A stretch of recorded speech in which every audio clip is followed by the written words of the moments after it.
Okay, we're live now. Okay, how's everyone doing out there? On the live stream, welcome everybody. Let's talk about what's going on in the Russian government and all the changes after Putin's State of the Nation address. And I have with me, I don't think I could have two better people to talk about what's going on in Russia, the truth about what's going on in Russia, because there's a lot of disinformation out there, a lot, and we're going to break it down. So if you guys can hear me, let me know. If you guys can see me, let me know. If you guys can see and hear Mr. Peter Lavelle in Moscow, host of RT's Crosstalk, let us know. Peter, a few words, see if everyone can hear you. Yep, everything's great. And we have in London, the Oracle of London, Alexander Mercuris. Let us know if you can see him and hear him. Alexander, you want to say a few words? I just want to say that it's always great to be on this sort of show, and I'm looking forward to discussing this rather complex subject, which I think has been much misunderstood. Okay, we are good. We are good. Everything's going good in the chat. So let's get right into it, because we do have a lot of stuff to break down. Guys, what are your first thoughts as to the announcements made? Your first thoughts. What came to your head right away?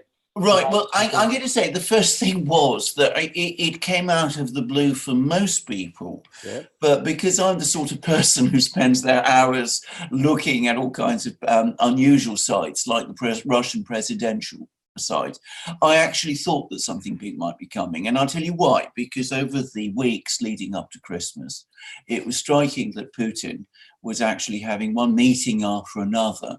And his press secretary, Peskov, actually said that one particular week, that's the entire week, Putin only slept for 6 hours. That was the whole week.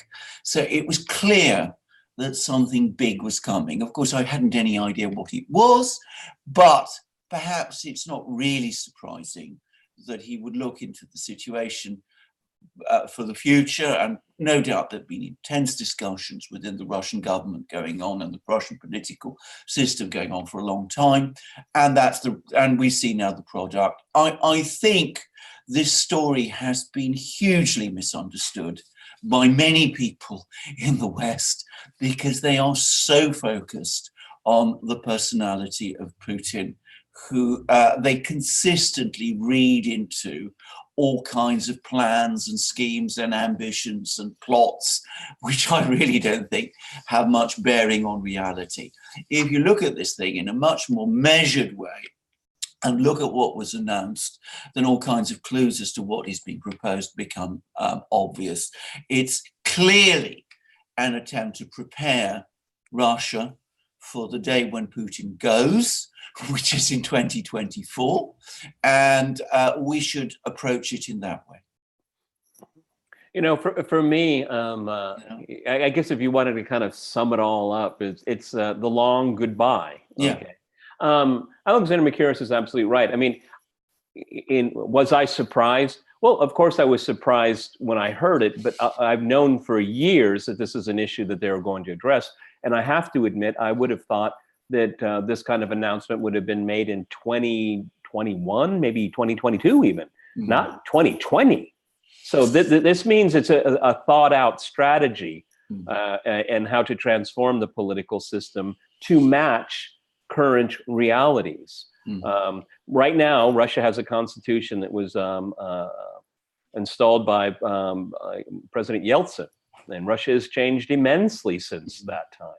And so it is in looking at it, I think it was obviously a lot of serious thought went into it, because this is going to be a very incremental thing. And you know what? It's going to be all about consensus building. And this is something that, you know, no one in the media talks about after all. I mean, power grab. Well, I mean, if the guy is all powerful, what more power can you grab? I mean, it doesn't make any sense. I mean, it's laughable on its face. But it is a measured way to include more, okay, first of all, empowering parts of the political system, and then putting them into a situation where they have to build a consensus. Now, don't get us wrong here. Russia is a presidential republic. It will remain that way. That's the only way Russia can be ruled. And so there'll be a strong president. But at the same time, one of the things that no one in the mass media has talked about whatsoever, including the Russia experts, which they're not, most of them don't even speak the language. I've never been here.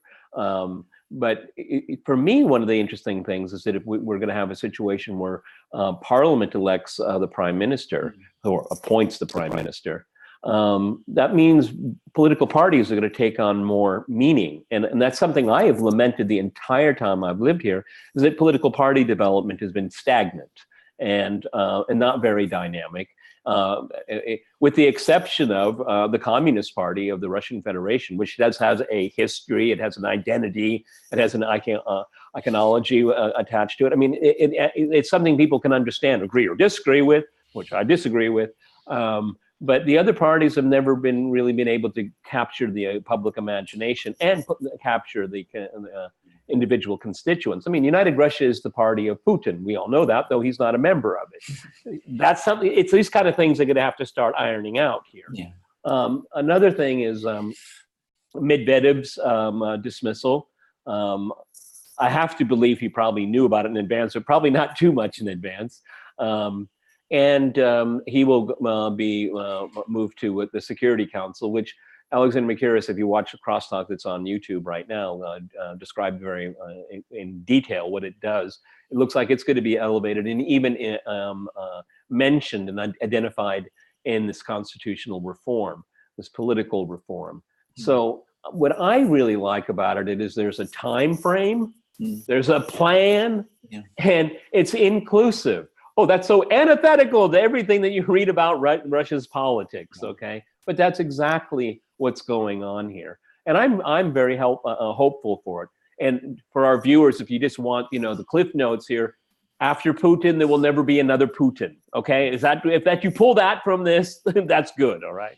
Question from the live stream from Connor. Is there no nationalist party in Russia? Well, there is a nationalist party, which is Zhirinovsky's Liberal Democratic Party. But of course, it is a nationalist party which agrees with the government about pretty much everything. It sort of bursts into life briefly during elections. It polls reasonably well during elections, but it never really makes much of a mark. And this comes back to the point that Peter was making. Because Russia has had this extraordinarily top-heavy political system with all power basically concentrated in the presidency, which Boris Yeltsin created. He created this super presidency. Political energy has been drained out of the parliament and of the local councils, and as a result, from political parties, which have no very great vitality in Russia. So yes, there is a communist party which functions to some extent on the basis of the momentum that it had from its long history as a, though it's abandoned Marxist-Leninism. Yes, let's be clear about that. It's not exactly. I mean, it's not a communist party that Lenin or Stalin would recognize as a communist party. It's a left-wing social democratic party with certain Russian features. I mean, it's not like the Communist Party of history. But apart from that, none of the other parties have any real reality, have any real substance behind them. And Zhirinovsky's party is no exception. As I said, there is no real nationalist party in Russia. Certainly no, a party that you could describe as being a right-wing party. In fact, concepts of right and left have never really gained much traction in Russia. It's actually more focused on power. Okay, Yeah. that's what it's not focused on ideology. Okay, No. and I think that means. What do you mean by that? Well, I mean, United Russia is the party of power. It's a pedestal party. Okay, Yes. and it's a catch-all. So you have lefties and you have liberals and you have conservatives. See, it has nothing to do with ideology. United Russia is the pedestal party of the Kremlin, and so people join it because they want to be close to the power. Okay, Yes. now and people like Zhirinovsky's people, they're more. They do have an agenda. It's a bit wobbly, and it's always following reality, not trying to move beyond reality, or it doesn't really have an agenda that is particularly attractive. I mean, it has Zhirinovsky, which 20 years ago was a pretty interesting character. Yes. And and I used to read his speeches, listen to. I've actually met the man, but I mean, he's an elderly person right now, and it really was a party of one man. Let's face it, okay, exactly. for the most part here. What is truly lamentable is there's no conservative party, which most Russians are conservative, okay? And I think that's something that I would like to see happen, and maybe this environment that we'll have that. Yeah. But this dovetails very well into what I've said in the past, because everybody wants to know what's going to happen after Putin, who's going to be after Putin. Well, the proposals that have been made public and will be voted on, maybe as early as September this year, is that it seems to me that with this devolution of powers, which is a good thing, because it's not power vertical, which can be very brittle. We're going to start seeing over the next year or so, 2 years, we're going to start seeing personalities that will be floated as a possible successor. Yeah. And I think, and people get angry when I say this, but I think everyone's going to want Putin's blessing, and Putin, because he is the most popular politician in Russia, bar none. And I think that he will anoint a number of them, not just one, maybe 2, 3, 4, and let those 4 go for it. Okay, yes. Because it'll be creating. By then, we'll have a political system that is more flexible, more vibrant, more inclusive. And I think that what the proposals and what I've said for a long time about maybe 3 or 4 candidates rising, this really works together. And I think this is really well thought out. I think everybody has to understand is that what Russians crave most, prize most, is stability. Exactly. This is what they want. This country's had such a tumultuous history. I mean, in my lifetime, okay? And so that's the thing they want to avoid. They don't want to have a crisis of power. Yes. And of course, this is the age of Putin. Everyone recognizes it. It's not Putin's Russia, it's Russia's Putin. Remember that, all right? Yes.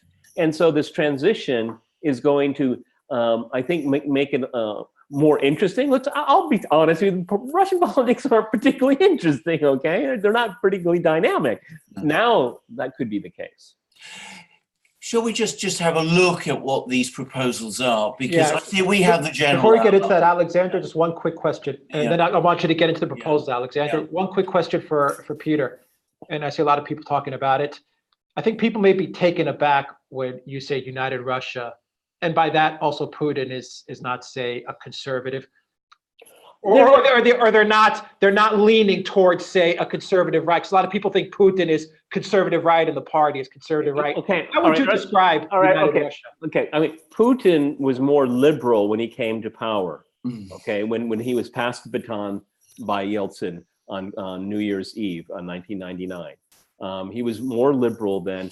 Through the time he's been in high office, he's become more and more conservative, reflecting the electorate. The United Russia. United Russia. You had to put them somewhere. No, you can't. What is the official color of United Russia? Does anybody know? Blue. It's white. No color. Okay. And so, there are certainly conservative elements there. There are people that are trade unionists, or are people that may have more liberal views on like education or something like that. But it really is kind of a mishmash. I mean, if you wanted to call United Russia a conservative party, that's a stretch. That's a stretch. Okay. I mean, it's a conservative party compared to the communists. Well, I guess fine, but that's not really particularly interesting to compare. So I would like to see United Russia become more, and then you have Fair Russia, which is more liberal, a much more interventionist with the economy. But United Russia it's the big tent, and you strive for a big tent, but sometimes it just eludes all kind of ideology and identity, and that's why I'm not a big fan of it. I'm not against it, of course. I'm not a citizen. I don't vote in elections, okay? I'm not a big fan of it because it's kind of dull. I'm sorry. Can I just make one important observation here? I mean, Peter's describing the political system absolutely correctly. I mean, you can't really talk about right and left, but in some respects, everybody in Russia, everybody in the political system in Russia, including Putin, is patriotic and sovereigntist. That is, of course, a conservative position in the West. In Russia, it is the consensus. Everybody right across the political system in Russia is a social conservative, as this would be defined in the West again.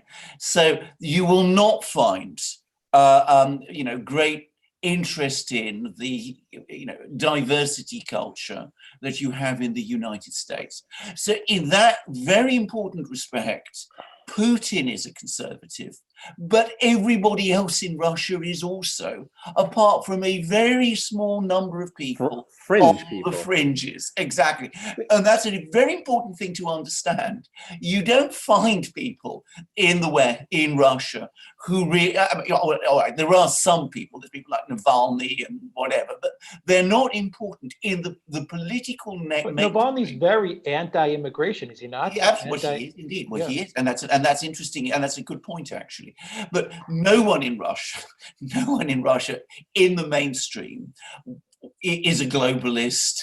In fact, they're against that kind of thing. They're not. They want a sovereign, patriotic, independent Russia, and they're all social conservatives. Zyuganov, who is the leader of the Communist Party, that characterizes him. That characterizes Mironov, who is the leader of Just Russia Party. But he could be, you could actually look at him and say he's a social conservative as well. Exactly, that's the point. I mean, they all are. They all are. No, I mean, the juxtaposition here is that, where you, and I hope we'll talk about it later or another time, but, how the Democratic Party in the United States is imploding. Past the popcorn, they all talking about diversity. Russians would say unity. They don't.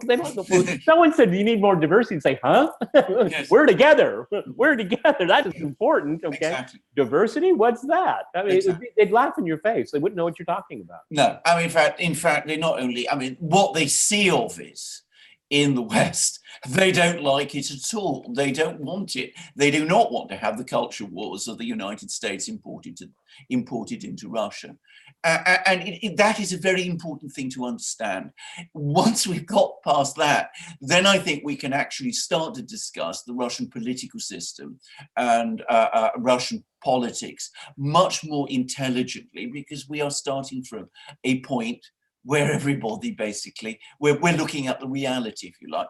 Far too many people in the West, they don't understand this, and they imagine that it is Putin by himself who is this great conservative who's holding Russia on a conservative path. And that is complete misunderstanding of the politics of the country. Okay, why don't we go through the proposed reform? So let's go into the proposals and everything. And if you guys can address also, as you're going through the proposals, to try and explain why this was not a soft coup, because I'm reading that all over the place on the mainstream media. It does. I think it needs addressing. And I think the policy going through the policy will address. It does indeed. So we can understand exactly what happened.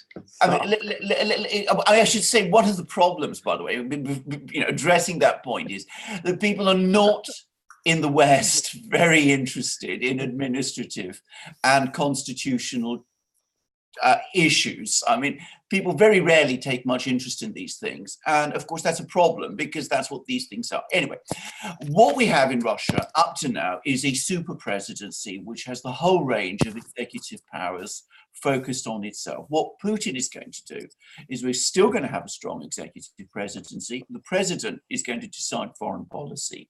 He's going to appoint all the important security, defense, and foreign policy officials.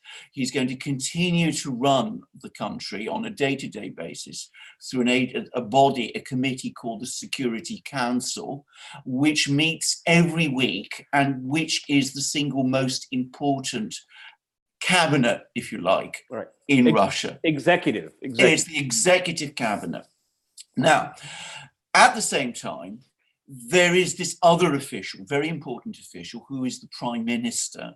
The Prime Minister is going to be focused on the civilian economy, on civilian development, and he is going to be directly elected now by the Parliament, as opposed to the previous system, where he was simply picked by the President and the Parliament ratified his decision, the decision.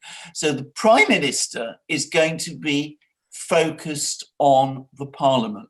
But he will have a clearly defined role running, or he or she, because it could easily be a woman, will have a clearly defined role, as I say, running the civilian economy, accountable to the Parliament, having to get his or her ministers approved by the government. So it will be a presidential system, but with an important parliamentary element, and with part of the government more accountable to the Parliament.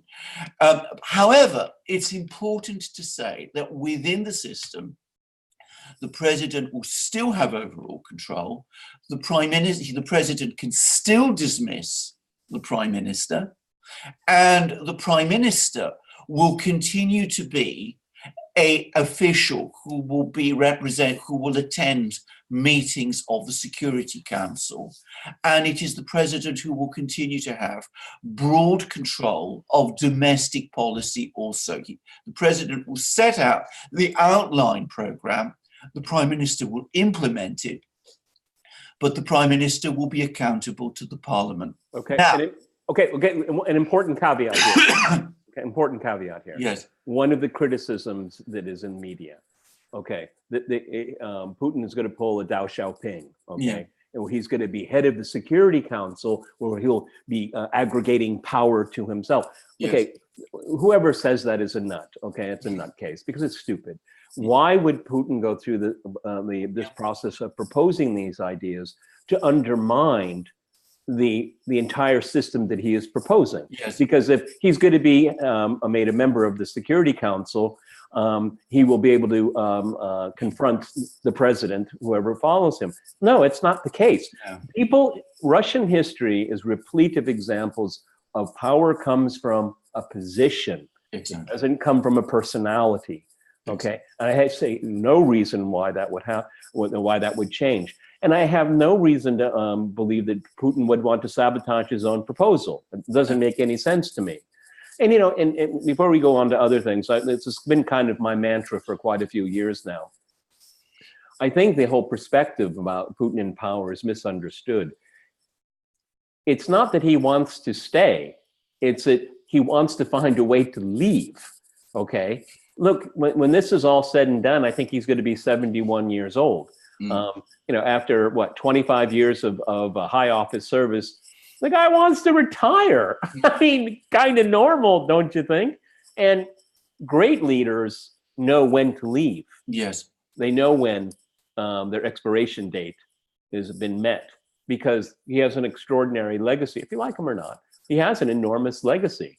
And I think that a smart politician is looking out to preserve that legacy. And his lasting legacy, it will not be the resurgence of Russia, but I think his lasting legacy will have made when I moved here in the late 1990s, what did Russians always tell me? We want to be a normal country. Well, by 2024, it's normal.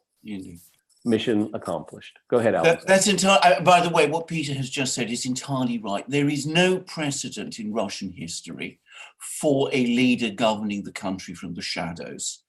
The leader of Russia will be the president, who is elected by the people. That is the person who the Russian people will see as their leader. This is not a Confucian society like you have in East Asia, where somebody like Deng Xiaoping or Lee Kuan Yew in Singapore or various people in Japan were able to pull the strings and control things in the background. That doesn't work in Russia. Should I give some pushback, Alexander, on that? Yeah. Some pushback? What about absolutely. Medvedev when he was president? Right. Between years. But, and this is actually a very important. That's an argument people I know, always hear. So I'll give you some pushback there. Medvedev, of course, was president.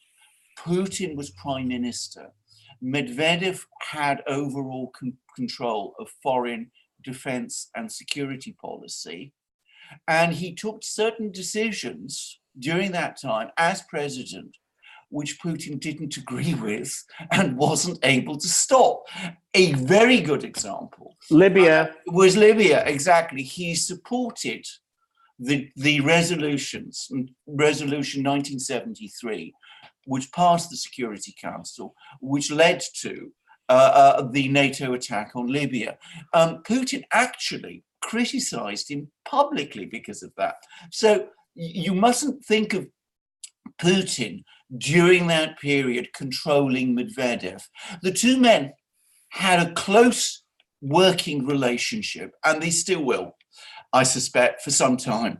But that is a good example, actually, that the Medvedev interval is a good example of how the argument that you can rule Russia from the shadows doesn't work. Putin didn't rule Russia through the shadows, through Medvedev, in the way that some people think he did.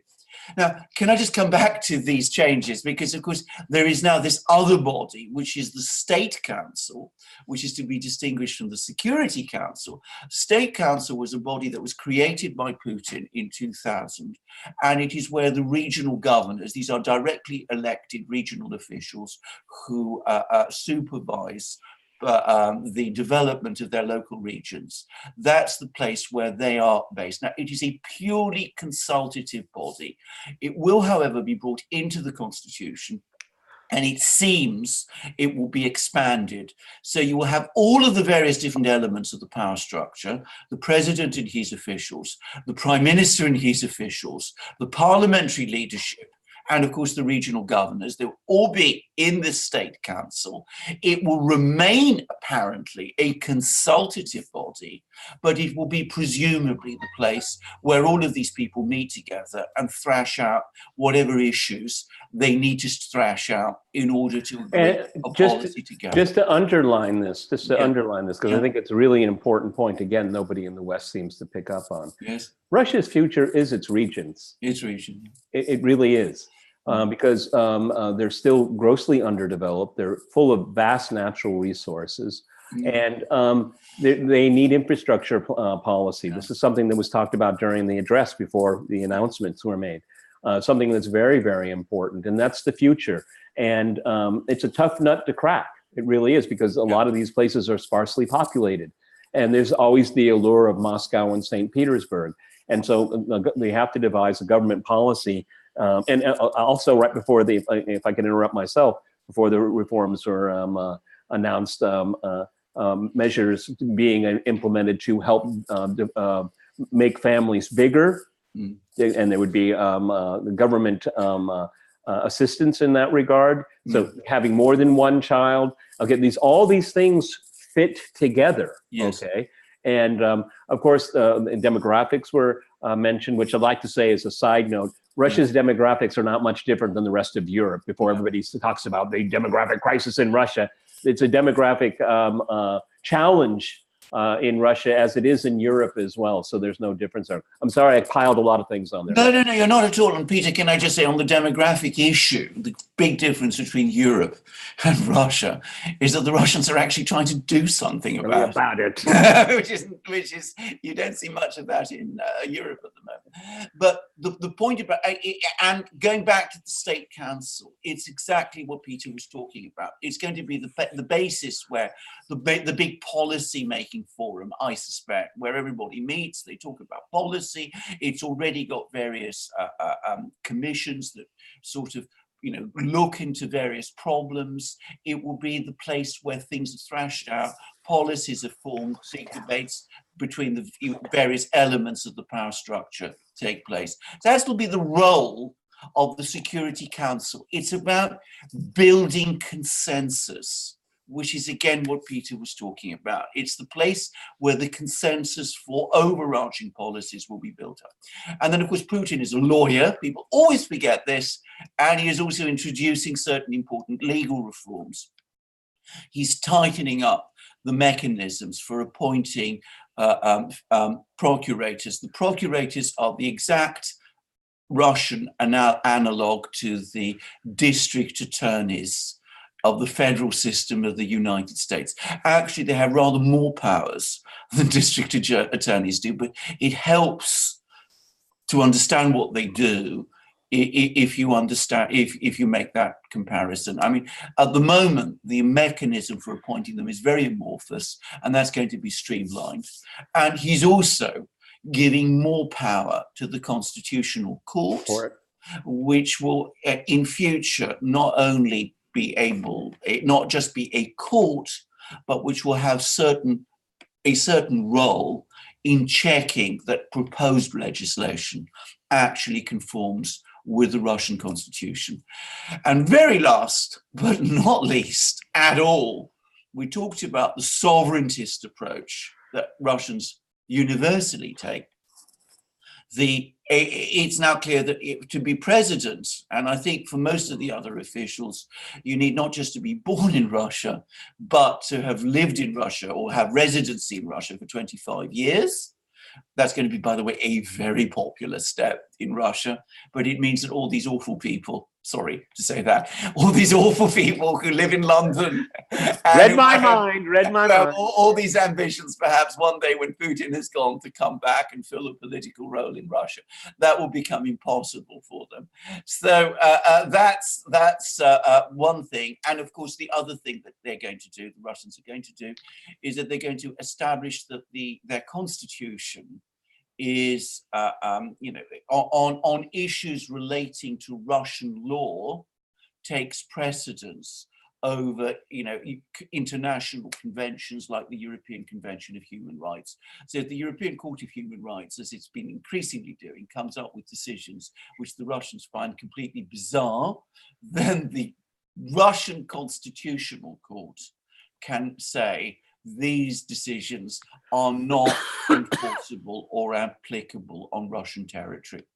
So it's a package of changes. But it's a package of changes. I mean, to use it in words that maybe a lot of our viewers understand, I mean, what we've just described is introducing a lot of checks and balances. Exactly. It's incremental also. And I'd like to say, as I was, when you were saying these bad people in London, there certainly are, and America.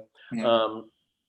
The thing is that if you looked at how media approaches Russia, and particularly Vladimir Putin, is that once Putin is gone, everything will be different. That's an illusion. No, it will be continuity. That's the whole point of this, is to continue the continuity and consensus. And Alexander Makiris is absolutely right to stress their belief in sovereignty. Okay, that is something that is, you never hear that in Western media, because Western countries violate everybody else's sovereignty all the time. Yeah. Okay, and that's really the big issue. The think tankers and people in power, is that what's wrong with Russia is that it won't bend a knee. If it just bend a knee, okay, and then everything will be fine. But it's not going to happen. China's not going to bend a knee. Why should it? And this belief that it's all about one person is simply that people that say that simply have no idea what they're talking about. Exactly. Right. Let's talk about the person who's going to be the new prime minister, and then we'll get to super chats. Yeah. Well, again, he's somebody that most people, I think, had never heard I knew who he was. Exactly. I mean, people who were following the Russian system perfectly clear, well, have certainly heard of Mishustin, who is, in fact, the person who's been in charge of the Russian tax system. Russian tax system is one of the great achievements of the Putin era. I mean, we had a situation in the 1990s where Russian government didn't basically collect taxes. What it got was money that, various powerful oligarchs and Gazprom, at their own convenience and discretion, doled out when they wanted to the Russian government, because frankly, nobody paid taxes if they could get away with it. Now what's happened is Russia has one of the most streamlined and efficient tax systems in the world. It's very simple. It has a flat rate income tax, a very clear corporation and VAT system, and it has an extraordinarily advanced electronic tax assessment and enforcement system. Every single cash counter that you find in a shop or department store or wherever you go in Russia is digitally connected to the tax. So the Russian state knows exactly what all the money transfers that are going, happening across the economy. It knows all about them. And it is also, on an absolute minute to second basis, able to track changes in prices. So they don't have to carry out all these surveys or all these strange, statistical formulae that you see in the US to say what the rate of inflation is. The Russian government knows exactly what the rate of inflation is because it knows it can actually identify every single change in price right across this colossal country. Now, the man who has set up this system is this new prime minister. He was the head of the system of tax collection, and he was able to increase the government's tax take by an extraordinary degree. So he is both extremely efficient, very capable. He is also very, very, AI conscious. He's a person who is very much into, digital systems to a degree like no other minister that I can think of in any other advanced economy, any of the other big economies.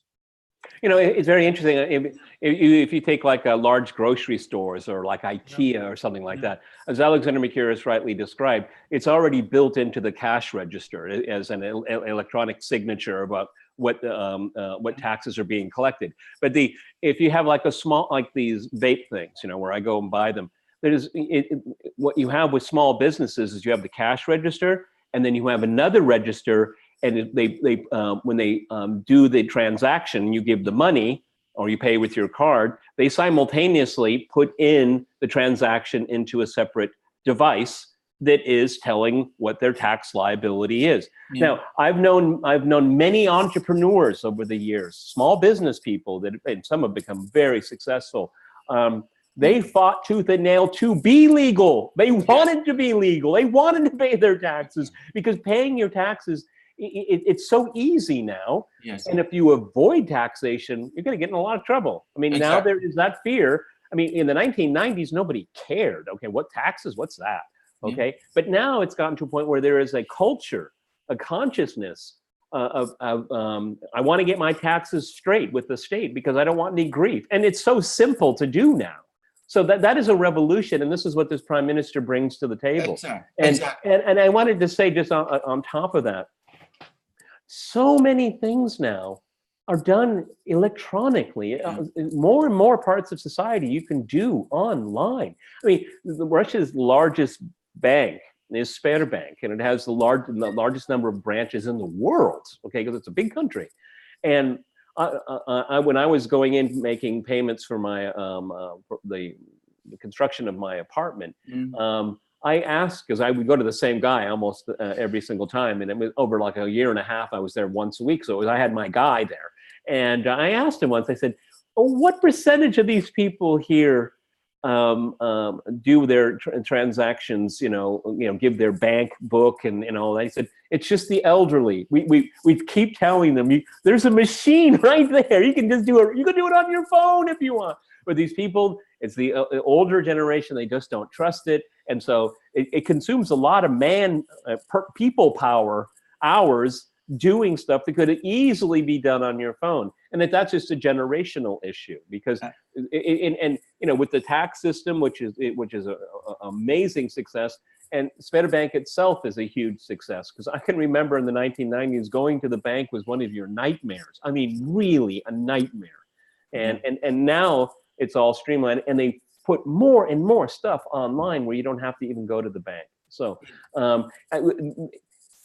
it's a pro-IT culture now, and you see all kinds of people now doing stuff that I haven't lived in the West for a long time. I can't make the comparison, but I can say here that from the time that I moved here in 1998 to now, it's a revolution. Well, that's the best word. Well, I mean, bear in mind that in the 1990s, you often used to see Russians doing all their calculations on an abacus. And everything was cash. Everything was cash. And as I said, I can remember, the abacus. All that's. I mean, the transformation is astonishing. And this is what's happened here, because the more you put technology into the economy, the more transparent it comes. Yes. So there is corruption here, let's not deny it, but it's moving up. Yes. Okay, and it's moving because average people don't have to participate in it, and those that do, the risk is higher, the amounts are larger, and the penalties are very extreme. So it's something that was prevalent 20 years ago is much less prevalent, and it's moving up where it's basically people committing massive crimes, okay, and defrauding the state. But it's the lower levels of society hardly ever see it anymore, hardly ever. And most people would be kind of surprised by it, and they'd say, "I'll do it on my phone. It's transparent. Everybody will know what I'm doing." Yeah. The other thing, you're coming back now to the Prime Minister, is of course what this system has done is that it has given this personal individual who runs the tax system a knowledge of the Russian economy that no one else has. I mean, because he's right at the, he's been getting all this information. So he knows exactly where everything is going, where all the money is going, what's been spent, what hasn't been spent. He has a granular knowledge of it, which is prodigious. And of course, on top of all of that, he also has tremendous experience in successfully introducing IT systems. And given that the Russian government has now bought in very heavily into the whole idea of the fourth industrial revolution, I mean, Putin talks about this all the time, having somebody who has successfully managed on such an immense scale the setting up of such a sophisticated IT system is obviously extremely attractive. So that he's an obvious person to put in charge of the government at a time when the Russian government is embarking upon a huge investment program. I mean, it's going to be spending money on all sorts of things. So they want somebody who understands how to control and direct money into the places where it's needed. And at the same time, it wants to upgrade its IT systems even further, much further, in fact, than they are already. So he's actually, when you look at it in those terms, an obvious person for the job.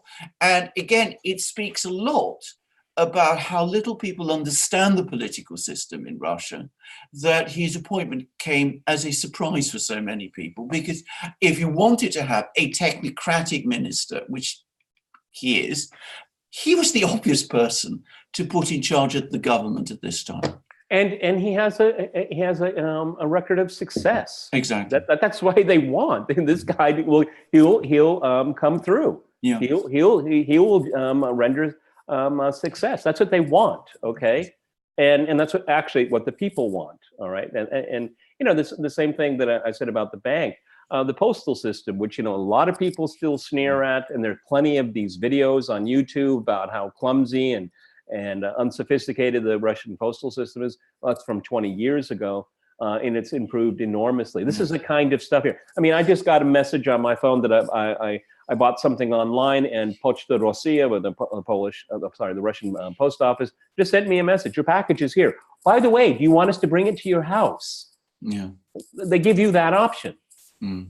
And I always know I'll pick it up at my own leisure. But, there's such a misperception about how this country is developed. There's a lot of things that are wrong. There's a lot of things that have to be improved. Yes. And as I said earlier, the regions are the future, because there's so much that can be done, must be done in the regions, yes, to keep those populations there and to expand those populations, to extract unbelievable resources. And plus, Russia is basically become the breadbasket of the world again after the utterly catastrophe of communism in this country. now Russia is an agricultural powerhouse, and that's only set to get more powerful. So coming back to an original question of Alex's, I mean, how is this all a soft coup? I mean, how can you describe these changes as in any way a soft coup? On the contrary, they are an incremental program of reform, which has clearly been very carefully thought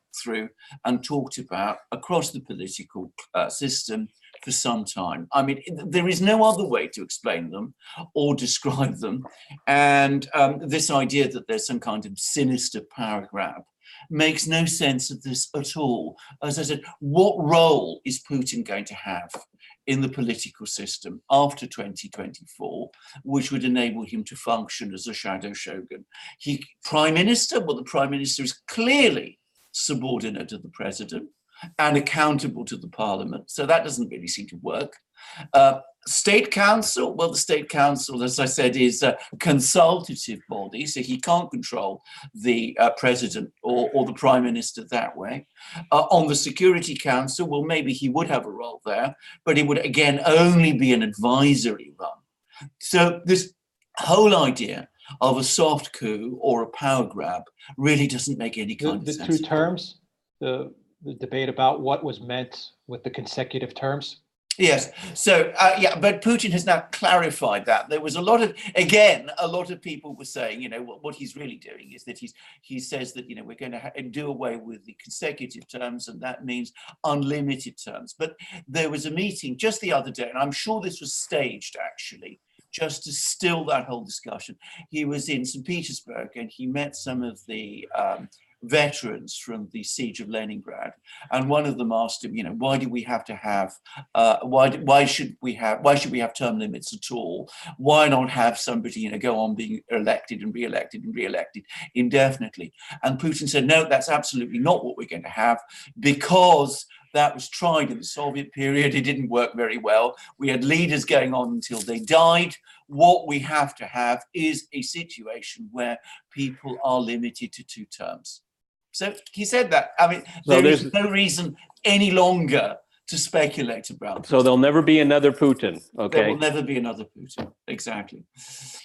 Okay, so let's get to the super chats. But before we get to the super chats, we have about 4 super chats here that I see. So before we get to those, to both of you guys, is there anything that you would have liked Putin to have said or done in these changes? Is there anything that disappointed, or something that you would have liked to have seen him take further, or something that maybe he took too far in the changes? Just something that comes to mind. Peter mentioned the regions as being an issue of bolstering the regions in Russia so they could become more economically viable.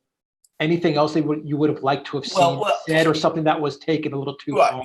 Can I say where I think the weakness of this whole thing is, which is that, of course, he's going to have a prime minister who's accountable to the parliament and a president who's directly elected. Now, he's trying to create a body, which is the State Council, to mediate, to bring these two different poles of power, if you like, together. I wonder to what extent that can actually work, in the sense that, of course, if a prime minister is appointed who is accountable to a parliamentary party that is opposed to the president, I can see a very real potential for a clash here. That has happened in France. Yes. Where he's created a system rather like, Putin's creating a system in Russia, which bears some resemblance to that in France. But of course, France has a long constitutional history. Russia doesn't. And I think this may be a vulnerability within the political system that Putin is creating, which I'm not sure that he's fully addressed. Yeah, but having said that, that's a really good point. And it did cross my mind too. But if we start doing it now, we're going to have 4 years of practice, okay, to see what works, what doesn't work. Yes. I think this is one of the reasons why it was announced now. Yes. Because now we're going to see how it works. Alexander Mikaris is absolutely right. This is virgin territory for Russia. It is. It's new, okay? And they're going to have to go through a process of giving it a dry run to see how it does work here. Mm-hmm. No, let's not let's not fool ourselves here. I mean, the fact that President Putin is still in the Kremlin, that there's a very powerful man there, and it's going to be incumbent upon him to make his own system work. Yes. So, and I think he has every reason to believe that he wants that to succeed. Soft coup. I mean, these people are delusional. Yes. In the very long term, I come from a parliamentary system, and I tend to think that in the longer run, a parliamentary system might suit Russia better. I don't think that's Putin's view. I'm sure that's not Putin's view, and it's the view, not the view. It's not my view either. Exactly. But I think there is a potential tension between creating these two distinct poles of power, and it will require a degree of consensus and political skill on the part of the people who operate the system for a while to make sure that it evolves into something that is quite stable. So we're not there yet. And there's a lot of work to do, and it's a case in progress. But can I just say something? I mean, Russia has been a case in progress for a work in progress for a very, very long time. I mean, the whole Putin era actually is an era of incremental reform. Yep. So let's not perhaps overstate this. It's not quite the break, I think, that people think it is. It's in effect a logical progression. I agree. Of many of the steps which have been taken previously. I mean, the State Council was created in 2000. The Security Council has evolved in the way that it has over the course of Putin's presidency. We've now seen the Constitutional Court acquiring powers, which it didn't have. Yeltsin basically ignored it. So, I mean, things have been building up incrementally in Russia for a long time. Putin is moving things forward in that way.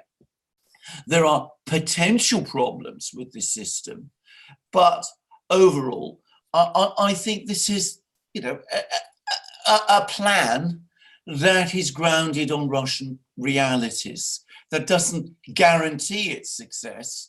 But what human system? Yeah, but what political system has ever done that? Ever done that? Exactly.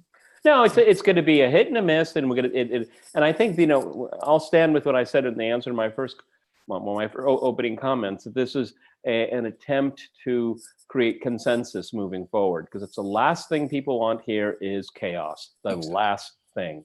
Exactly. All right. I can remember talking to some really young people, and they were very patriotic, and they were saying, we need. Do you think we need another revolution? Because it was just during all the time with Syria and Ukraine and all that, and Russia was getting plummeted in the media. And I said, the last thing you need is a revolution. You've done that. Don't do it again. All right, it wasn't worth it. Yeah. Look, I live in Moscow, and there's a lot of young people. The only president they've ever known is Vladimir Putin, and they say that too, and they're very open to Western influences and whatnot, and I can understand that, but I think that people over 40 remember the bad times of the end of the Soviet Union, the bad times of the 90s, and then the real stability since 2000. So incrementalism is what we need here. Incrementalism and transparency. This is not a soft coup. It's all out there in black and white for everyone to read and to debate. And people will vote on it.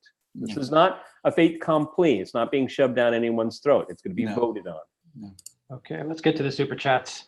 From Toilet Sauce, €50 super chat. Won't be able to see the live, so here are my questions. Here's my question. Did Putin make Medvedev PM after his re-election so he would take a hit with the pension reform and Mishustin could come in with a clean sheet? Apparently, Medvedev was not that popular even before. Interesting question. Well, that's interesting. Whoever asked him, you know something about Russian politics. It's a very good question. And to some extent, that's been true. I mean, I think that the post of prime minister is always the one that is going to attract the most criticism, because the prime minister is the person who is exposed to the day-to-day challenges and crises that arise when Russia hits problems. Putin, by the way, has said it's by far the most difficult job he ever did. Much more difficult to be prime minister than to be president. Well, yeah, and we have to tell people too, being prime minister in Russia is basically you're the minister of economy. Okay, but that's the major thing. Right? Because the power positions are still selected by the president, and they and presumably they just talk directly to the president, not necessarily prime minister. About the pension reform, I'm not sure I would agree with the characterization of the question. Putin took a major hit with pension reform, okay? I mean, it was probably the most talked about thing while it was going on. Everybody was talking about it, okay? The retirement age and the issues of ageism among employers hiring people. This was discussed a lot because it's a real bread and butter issue. Then having said that, what major political leader has not taken a hit with pension reform? Absolutely. Everybody does. Everyone does. So, it's kind of a truism here. I mean, I'll rephrase what Alexander McCura said. I mean, all the good news goes to the president, all the bad news goes to the prime minister. That's just the way it works, okay? That's just the way it works. Yes. Being number two in Russian politics historically is not the best place. Third, fourth, fifth, it's good. Number two, you're in the hot spot all the time. Absolutely. Now, having said that, can I just quickly add, I mean, Putin and Medvedev have worked together for a very long time. And I mean, they clearly do have a working relationship. And I think this appointment of Medvedev as vice chairman of the Security Council is by no means an unimportant post. As I said, we've discussed what an important committee the Security Council is, how it is Russia's real cabinet. And we can't dismiss the fact that Medvedev may not run. He may run for president again. Exactly. We can't say that for sure. Exactly. No, of course not. I mean, being vice chairman of the Security Council, it's a pretty high position, positions him well to run for president if he wants to. And of course, it gives him 4 years to distance himself from whatever unpopularity he accumulated whilst he was prime minister. He's not unpopular, by the way. I mean, he's one of the, he has a lot of experience now. Exactly. Very few people have the same level of experience. Exactly. Okay? Exactly. His time. See, the problem with the Putin and with the Medvedev presidency is very simple, is that he was being compared to Putin all the time. Exactly. And that's, it's a no-win situation. Yes. Okay. And plus they're apparently they're very close friends and have been for a very long time. So, the fact that he's no longer prime minister kind of takes them out of play in the sense that he's very versatile. He's going to go to the Security Council. He's going to get more experience in that area. I mean, if he chooses to run, he's going to be able to say, "Hey, I've done it all. I literally have done it all." All right. Okay. And you have to remember, Putin came back in 2008. You had the global financial crisis. You had the Libya mess. And people were, particularly the financial crisis, people were scared. And I've never seen, with the exception of September 2015, when Russia was invited into Syria, the only other time that I saw people really, really upset was the financial crisis in 2008. And with good cause. Really good very good cause. I mean, the Russian economy came very close to collapse in 2008, more than people realize, because at that time, its financial system was still fully integrated into the Western financial. I'm sorry, the toxic Western financial. The toxic Western financial. It isn't anymore. Which is why it's been able to, shield itself from all the sanctions so successfully.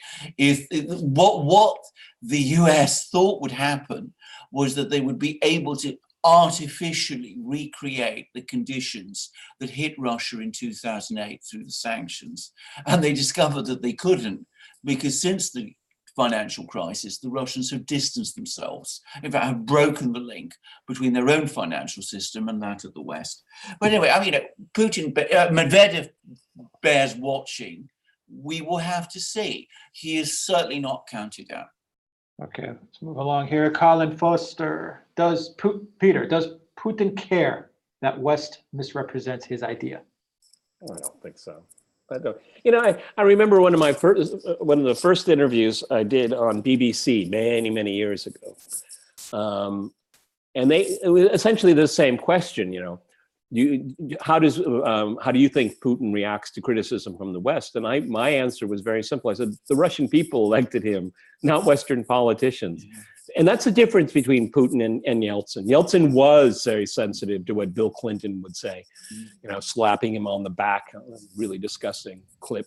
No, Putin cares about what the Russian people say. He was elected to serve them, and he's not going, and he'll do whatever he believes necessary to protect the interests of the country at the expense of, you know, being unpopular. I mean, I asked him that question in Valdai a couple of years ago. I got really slammed for it too, because we're sitting in Sochi, we're in this auditorium, and it's full of all these Western think tankers and former politicians and business people, and the atrocious Western press, atrocious.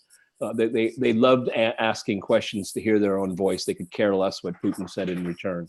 That's the caliber of media today.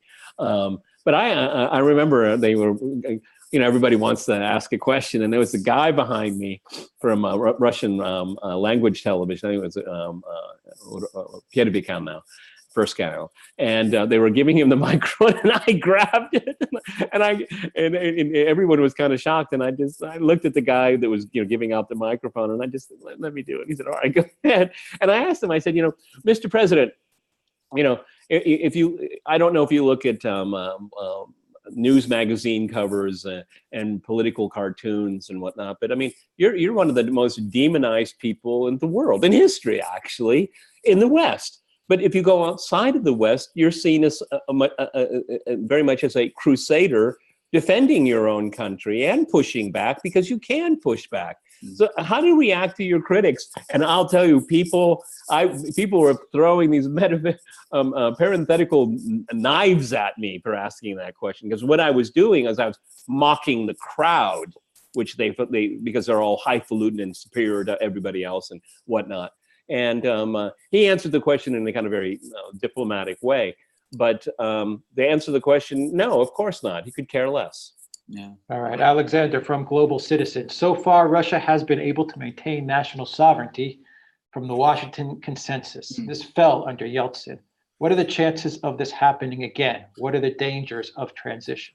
I think it's very unlikely that it will happen. I think that the entire political system, and I don't just mean, you know, these constitutional changes, I think that the entire all the people who make up the political system are determined that it will not happen again, because they remember the disaster of the 19th. How bad? Well, look at the neighbor, Ukraine. Yeah. Look how bad things can get. Exactly. I think the kind of people who would want that to happen, you will find most of them in London and New York now, to be frank. From Flying Boar Peter, from Brave New Perth, Peter, will new reforms affect Russia's foreign policy? I don't think so. I think that what they have right now, and we have acting Foreign Minister Lavrov. I'm wondering what's going to happen. I mean, that's the buzz right now in Moscow. That's the political buzz. Is he going to stay on? Because he's 71? I think he's time. Yeah. And very tired, apparently. There he is. And very popular. Yeah. Second to Putin, you know, that's for sure. To answer the question right now, in light of these proposed reforms, I don't think there will be a different trajectory at all. I think there'll be more continuity. More than anything else. And I think you can see lines of continuity very clearly in Russian foreign policy. Stresses diplomacy. I think we're going to get that. If Lavrov decides to retire, that will be a really big question, because those are such huge shoes to fill, huge shoes. But they do have it. They have a very talented Foreign Service diplomatic corps, very talented. I've met some of them. I met them. Russian Foreign Service workers in Kabul, for example, and the number of languages they could speak. It was just extraordinary how well educated they are. I mean, they really create some really good diplomats here. And I think that will stand to continue. And Russia's foreign policy interests, I don't think, are going to change significantly. I mean, of course, we all have to react to events in the world, but Russia's on a pretty stable trajectory, and I think it'll stay that way. Yeah. Okay, from Flying Boar Alexander, Medvedev should have been gone a long time ago. He is filth from Yeltsin era. Well, That's unfair. That's unfair. I think that is unfair. I mean, Medvedev is, as I said, the connection Medvedev has is with Putin himself. Medvedev is a very, very able lawyer, and I've heard this from people within the Russian legal establishment, is that he's considered to be one of the most talented constitutional lawyers in Russia. I would not be surprised, by the way, if he'd helped to draft some of these ideas. The problem was, when he became president back in 2008, he came to the presidency without much political experience. And as a lawyer, he is a much more experienced man now.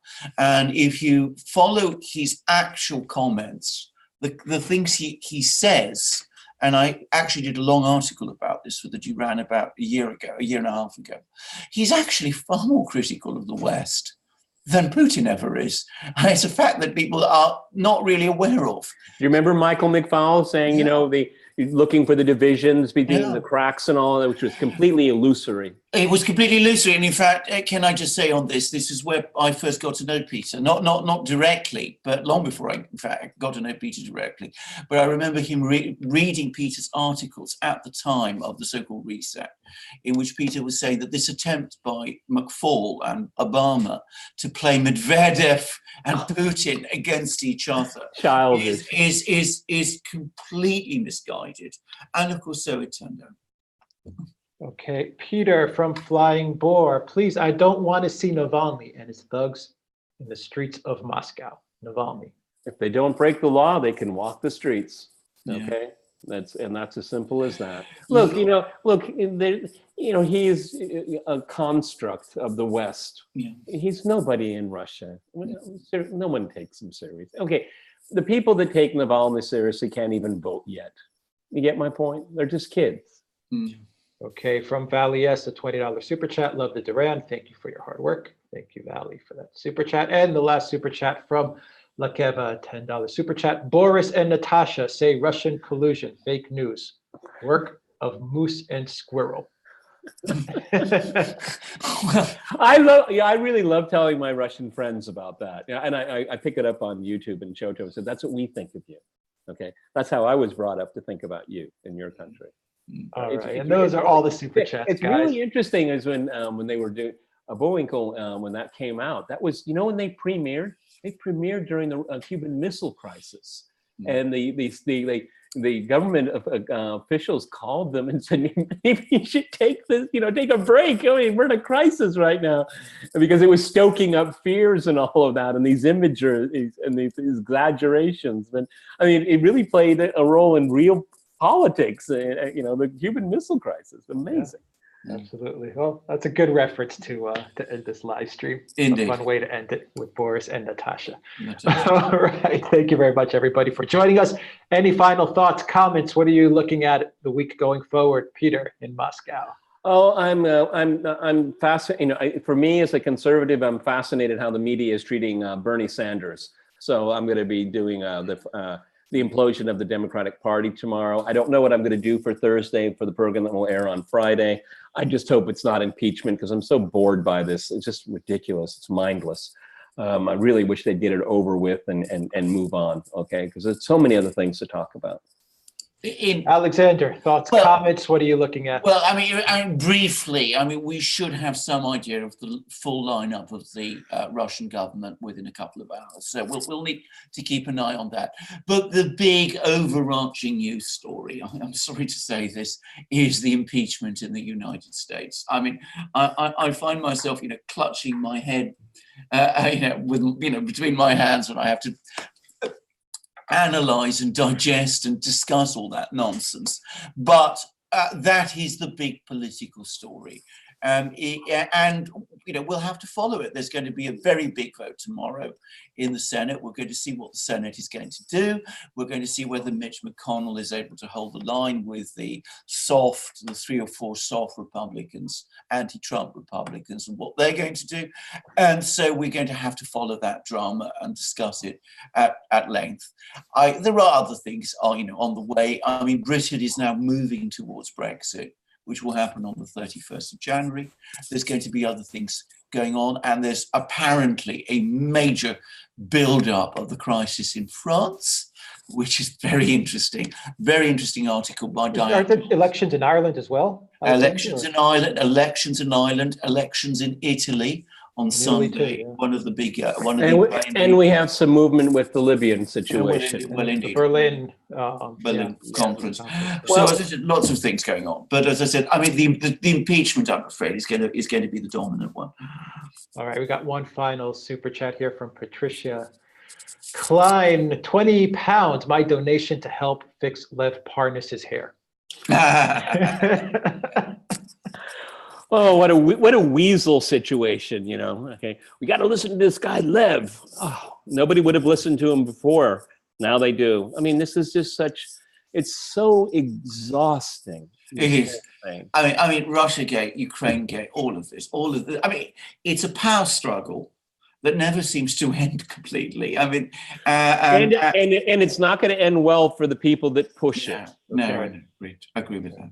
All right, guys, let's end it there. Thank you to everyone who joined us on this live stream. Remember to hit that subscribe button, hit that notifications bell as well.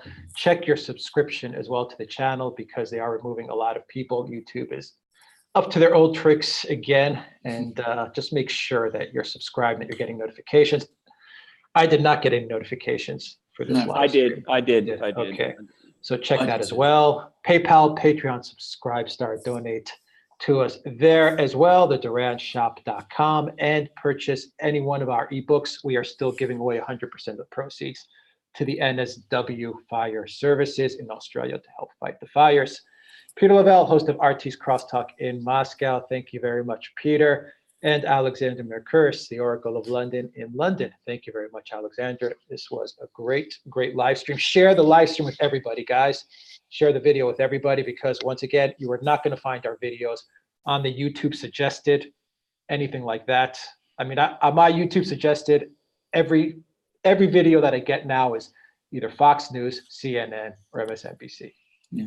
Period. Mainstream media. It's all mainstream media now. So the only way to get us out there, for people to notice us, is to share it on other networks. All right, everybody, take care. Have a good morning, afternoon, or evening. Yeah.